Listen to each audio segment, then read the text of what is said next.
don't know what that was, but everybody knows that I can talk. So, well, I do know what that was. I know that somebody's messing with codes. I'm just going to be real here. I know somebody's messing with codes. And we were just told that, so they were like, hey, you want to go or no? And I'm like, yeah, let's do this. So I'm going to try to spit this out, okay? Okay. Diddy parties. Those are assault parties. And I was one of the kids that was one of the party favors. And a party favors means that you're set on top of a table and you're used as a toy for anybody who comes across the table or who wants to party at a certain time of night when the music stops and then the DJ starts flashing all these lights and they close the doors, and then everybody turns into like a frenzy and starts going into a crazed animal-like demonic state, and you have no idea what's going on. And yes, there was a time where I was just like completely don't give a shit because it happened, and I was the type of kid that thought that, you know, you're in the presence of royalty and they make it seem like you're in the presence of Hollywood, so you should be honored and you should be appreciating that you're there. And I was that person. I totally acted like that. I was like, oh, it's fine, you know, it really doesn't matter. But then it really did matter when my pimp was like, he had rules. He had lots of rules, and it was more money. And if you know the difference between a pimp, a John, and a trafficker, the trafficker is the supplier, but the pimp is collecting the money, and the John is doing the buying. So if the pimp is saying that full house, actual, full-blown sex is... By the way, kids, don't watch this. Goodbye. I love you. Goodbye.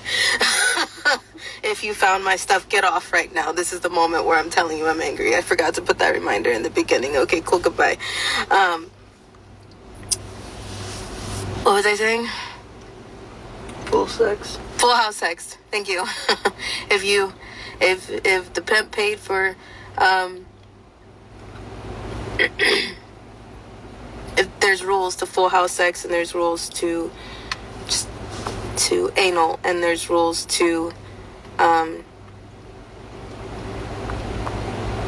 all kind of different jobs. Okay, so at a certain point, I was not brought or traded for anal sex, but that didn't matter to a few celebrities that were there. It's not just celebrities, there's a lot of different people. They called it an all-black party, but it was mainly because a lot of the party favors were black kids. I was in the care of Riverside County Child Protective Services at the time. I was 15, barely 16. 15, 16. It's foggy. A lot happened that night, and I went really numb. And if there's videos or if there's anything that could go from that, then pull them. Because we all know that there's so many cameras around. So I can try to post the affidavits and I can put out what happened, but at the same time, what am I supposed to do? When nobody's really asking about the kids that are present in these parties now and were then, because they're really just going after all the celebrities and the adults, which I'm happy that we're finally here, and I'm grateful that we're finally pulling the names that need to be pulled and the big fishes that need to be pulled. But at the same time, nobody's asking about the kids and who else is really there. And no, it's just not about all these dudes having sex. They need people to fluff them, which are hand jobs and blow jobs.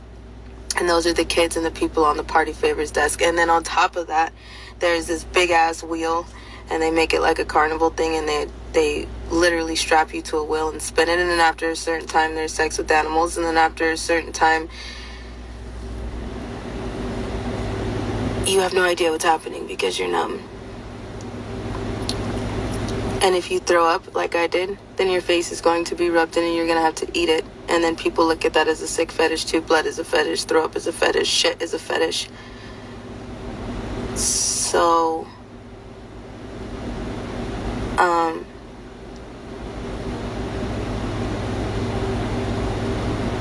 I have DID, and I went numb after a while. There's a reason for all of my splits, but I just went numb after a minute.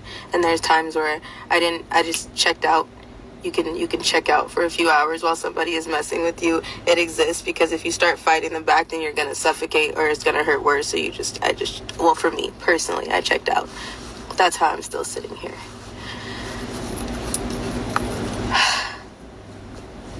So yeah.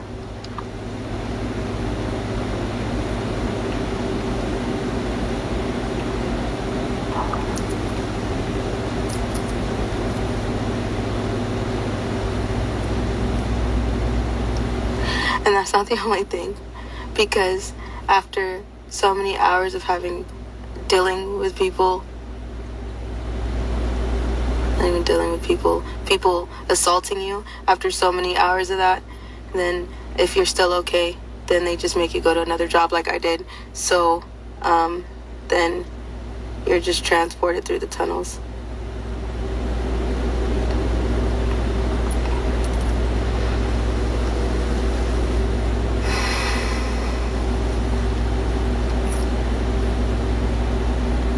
Yeah. You don't live in the world you think you do.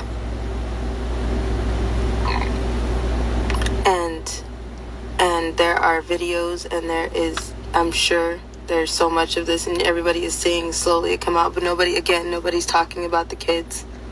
I don't want to open my phone and realize that somebody posted a video of me as a child, and there was times where, because I was on so much ecstasy and so much drugs, that I was laughing. Because I wanted people to think that I was okay, so they didn't kill me. So there are things that would come out that people would assume, like, oh, everything is fine, they're fine. No, I was 15, 16. I was a kid, and there were kids younger than me, and there are still kids younger than me, and CPS supplies a lot of these children. Let's just not be around the bush about this. CPS supplies a lot of these kids because they don't look for them. They don't care. You're runaways. You're AWOLs. No one gives a shit. So I'm happy we're on this subject, and I hope that we continue, because I'm still trying. I'm still here. I still give a shit, even though I kind of checked out for a little bit and it looked like I did it. And yeah, as a dance choreographer that was being fake and acting like, and it doesn't bother me. It does. It always does. I can't sleep. So, yeah.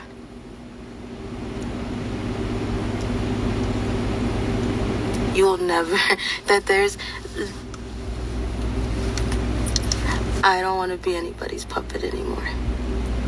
So I'm there's in so many ways.